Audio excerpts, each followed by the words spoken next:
Bardstown Bourbon Company's Discovery Series 11 is being viewed as a return to form for this distillery and blender of whiskeys located in Bardstown, Kentucky. This particular release features a blend of 2 sourced bourbons and 1 bourbon distilled by Bardstown Bourbon Co. The majority of the blend, 73%, is a sourced Kentucky bourbon with a mash bill of 75% corn, 13% rye, and 12% malted barley. It was then aged for 13 years in new charred oak barrels. The second most prominent, at 21%, is also a sourced Kentucky bourbon. This one with a mash bill of 78% corn, 13% rye, and 9% malted barley, and it was aged for 10 years. The final bourbon in this blend, making up only 6% of it, was distilled by Bardstown Bourbon Co.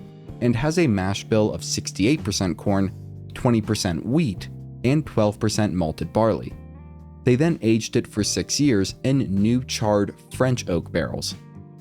The MSRP on this is $140 for a 750 milliliter bottle. Let's see if it earns that asking price. Starting with appearance, it's dark amber in color and has great legs. On the nose, I get sweet rickhouse and caramelized oak coming through very strong. Cola notes are also present, and this is somewhat similar to Stag.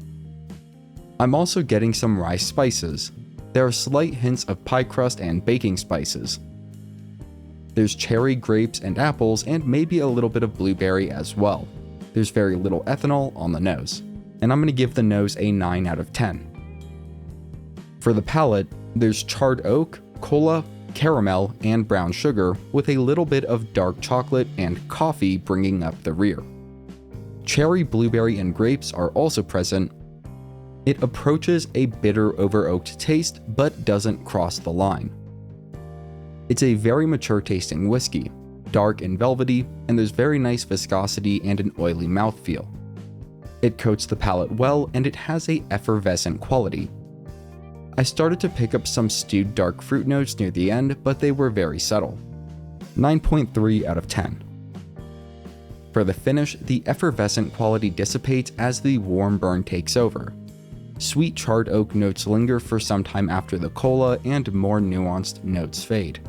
It lasts for well over 2 minutes, and I noticed a bit of mint and methanol on the finish as well. Again, I'm going to give this a 9.3 out of 10. The overall score for Discovery Series number 11 is a 9.2 out of 10. This is a fantastic whiskey. It's phenomenal for oak lovers and it definitely features some of the best of what aged Kentucky bourbon has to offer. That being said, $140 to $150 is a fairly steep price to pay, but I think it is fair in the case of this bottle. I also really like that the cork is artificial and I don't have to worry about it disintegrating and ruining the taste of the whiskey as I nurse it for a long time to come. I wish more higher end whiskeys would go that route rather than using natural cork. If you want to share your thoughts and opinions, you can do so in the comments. If you want to see more great content, you can head over to my channel. And if you're new, consider subscribing. Both me and my cat Marshmallow greatly appreciate it. Have a great day. If you're here today, have a great Saturday and a great weekend, and please drink responsibly. And as always, thanks for watching.